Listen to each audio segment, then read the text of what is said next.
So, Rachel Burden, thank you for joining us today. Hugely successful and hugely famous, and an inspirational alumni from our own Wycombe High School. Why don't you tell us a bit about yourself and your career? Well, thank you so much. That's quite an introduction. I don't remotely feel like somebody who's hugely successful and hugely famous. I've been really, really lucky to end up doing a job that I absolutely love. I feel very privileged to be in this position. And radio is something that I always wanted to do. So I now present the breakfast show on 5 Live. So my alarm goes off at 3:20. I snooze it and I get up at about 3:35. And I'm all set for the day. So I've had a bath or a shower the night before. My clothes are out. So I get up, get dressed, literally do my teeth, throw a flannel on my face, and I'm out the door. I don't even put on any makeup because it's too early in the morning. Get to work at 4:30, do an hour and a half, really intense prep for the show, which starts at 6 o'clock. I'm on air for 3 hours. We have a debrief. And then I usually, on average, spend about an hour in work, either kind of talking about ideas for the next day or going to meetings, this and that and the other. But often then I'm out of the office anywhere between sort of 9:30 and 11:30. I can be out of the office. But generally, I'm sort of always topping up my knowledge about ongoing stories. So, you know, you've got a base level of knowledge there about the things you're going to be talking about. There's always one sort of slightly off diary story that I'm poking around with. But the fact that I can go into work every day and every day I'll have a laugh. My team is brilliant. It's really young. I love them. They've all got different strengths. So there are probably about sort of 25 in the team altogether. And we just have so much fun. But my journey there, I mean, it's taken, you know, quite a number of years. Required, I suppose, quite a lot of hard work and application and a really good understanding of what I could offer and also what I knew the audience and this particular part of the BBC I was working for wanted. And I fitted that. I think I still fit it really well. So, yeah, I mean, I was at Wycombe High. I did my A-levels there. I absolutely loved it. I had a great time at sixth form. And from there, I went on to uni. I studied history and politics in Ireland. So that was a 4-year course. I got to the end of that time. I was thinking, oh my God, have to decide what the next step is. I'd always loved radio. I never set out to be a presenter as such, but I thought, I just would love to work in radio and would love to tell stories. So I applied to do a broadcast journalism diploma at Cardiff. They do a very good course, specifically a broadcast course. And from there, I set about getting some experience on local radio. And when I was at Bristol, I got an opportunity to start presenting their breakfast show.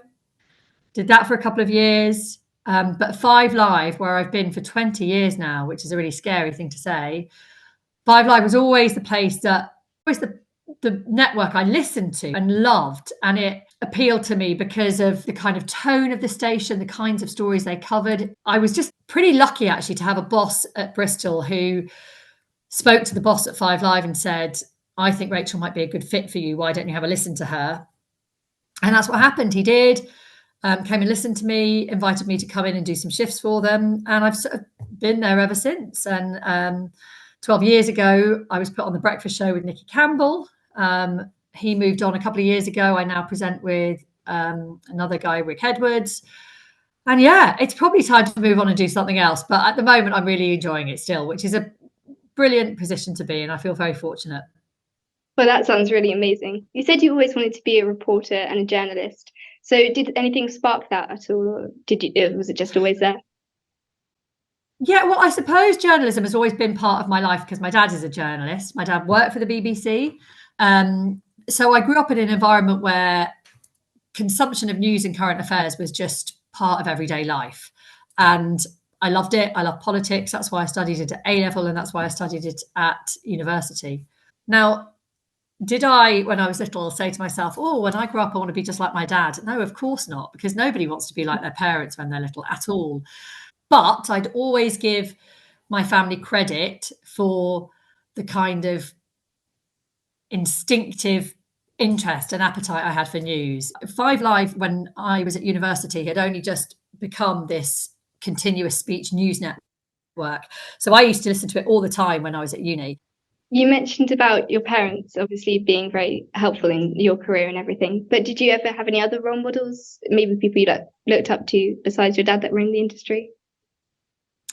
Yeah, I mean, absolutely, particularly in radio presentations. So way back in the day, a brilliant female broadcaster called Jane Garvey was there at the very start of 5Live, and she is absolutely fantastic and has been a role model to me throughout my career. And it's funny because I know Jane now and I see her socially, and I think she slightly cringes when I say, "You were my idol." To be honest, the whole collection of 5Live presenters have always been quite influential on me. So I think it's really important, if you have a desire to pursue a certain goal or a career, to have people like that to look up to, know why they're good at their job, really understand that, and how you can learn from them.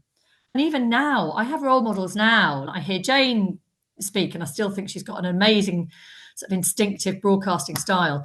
And I don't think you should ever really stop doing that. I think that's a really valuable sort of aspiration to have. I'm lucky to grow up in an environment where I am surrounded by brilliant women.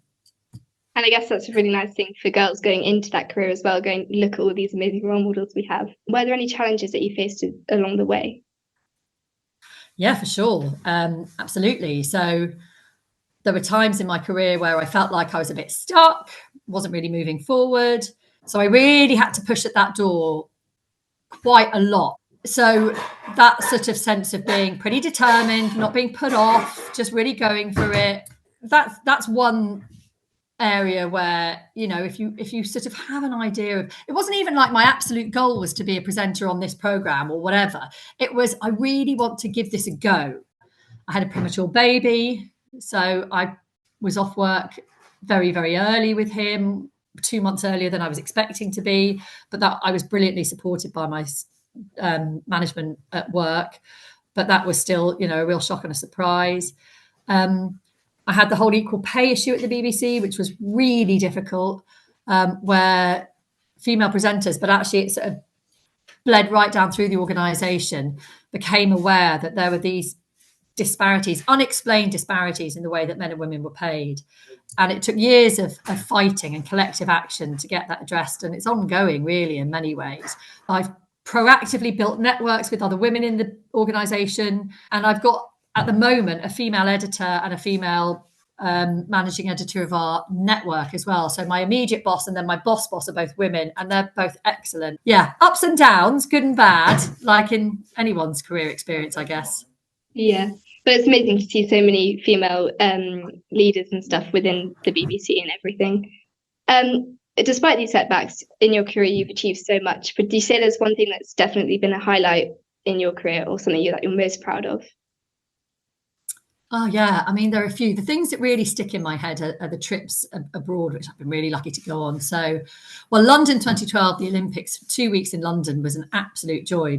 Going away to things like the US elections when Donald Trump was elected was fascinating and exciting. And I don't mean that in a sort of, in the sense of I was excited by the result. It was, you know, but it was exciting in the sense of it was a really big developing story that had global importance.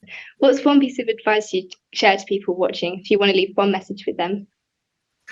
Oh, I think have confidence in yourself, but also never forget to kind of keep learning and have your ears open. I always say to young people today, you're all broadcasters because you're all posting stories on Instagram or you're putting content on TikTok.